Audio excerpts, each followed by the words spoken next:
মুখলেস, ও মুখলেস, আরে তাড়াতাড়ি ভাইয়া।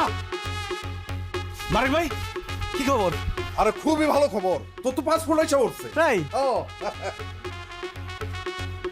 এই নে তোর পাসপোর্ট। আচ্ছা শোন, তোর যেহেতু পাসপোর্ট আইসাই পড়ছে, তাহলে আমি যত তাড়াতাড়ি সম্ভব তোর লাগে একটা ভিসার ব্যবস্থা করে ফেলাই। কি কস? হ্যাঁ, তুই তাইলে একটা কাজ কর, দ্রুত টাকা ম্যানেজ করে ফেলা। মারেক ভাই, আপনি টাকা নিয়ে একদম চিন্তা করেন না, আমি জমি বেচা টাকার ব্যবস্থা করতেছি। গ্রামে কোনো কাম কাজ নাই, আমার বেকার বসে থাকতে একদম ভাল লাগে না। যেভাবেই হোক আপনি ভিসার ব্যবস্থা করে দেন। আরে বেটা, তুই এত টেনশন করতেছিস কেন?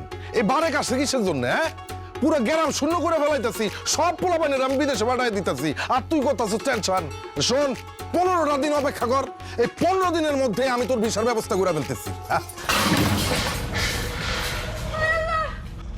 ভিসা মানে? কার ভিসা? কিসের ভিসা? আরে দুবাইয়ের ভিসা পারবেন। দুবাইয়ের ভিসা দিয়ে তুমি কি করবা? কি করুন মানে? দুবাই যাবো।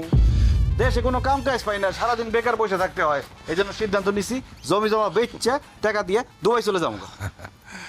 অসম্ভব, তুমি কোথাও যেতে পারবে না। এই পাসপোর্ট রাখেন, আমার জামাই কোথাও যাবেন আপনি যান। আরে এটা তো মুখলেস। যান আপনি যান, আমার জামাই কোথাও যাবেন না। পাসপোর্ট ভিসা লাগবে না, আমগো যান। যান। মোগলেস, তুমি বিদেশ চলে গেলে আমি কার সাথে ঝগড়া করুম, কার সাথে রাগ অভিমান করুম? আমার কোনো কিছু লাগলে কার কাছে যাবো? আর রাতের বেলা কারে জড়ায় ধরে ঘুমায় থাকুম? কম মোগলেস। আরে তোমার এত ঝগড়া করতে মন চাইলে তুমি পাশের বাড়ির আম্বি আর মার সাথে ঝগড়া করবা।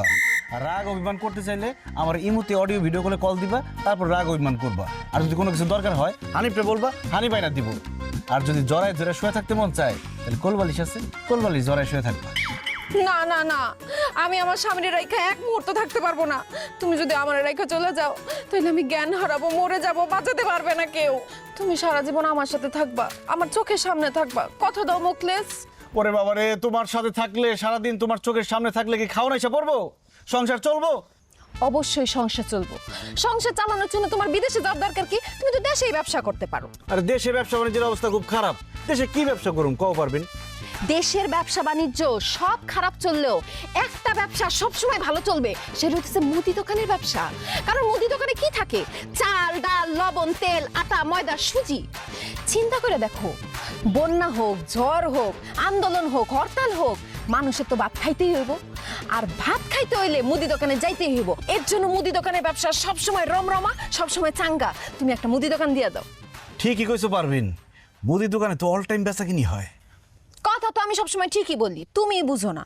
শুনো, আমার ছোট চাচায় এই মুদি দোকানি কইরা বাড়িতে একটা বিরাট বিল্ডিং তুলছে, 2 পোলারে কুয়েতে পাঠাইছে, 2 মেয়েরে বিয়া দিছে। তাই আর চিন্তা না কইরা বাপের জমি বিক্রি কইরা বিদেশ না যাইয়া তুমি একটা মুদি দোকান দাও। তাইলে দেখবা এই যে টিনের বাড়ি দেখতেছো, এইখানে 7 তলা বিল্ডিং হইব। আর তার চেয়ে বড় কথা হইতেছে, তুমি থাকবা আমার পাশে, আমি থাকবো তোমার পাশে। বাস পারভিন, আর বলতে হইব না, তুমি আমার চোখ খুলে দিছো। আমি আর বিদেশ যাওয়ার কথা চিন্তা করুন না।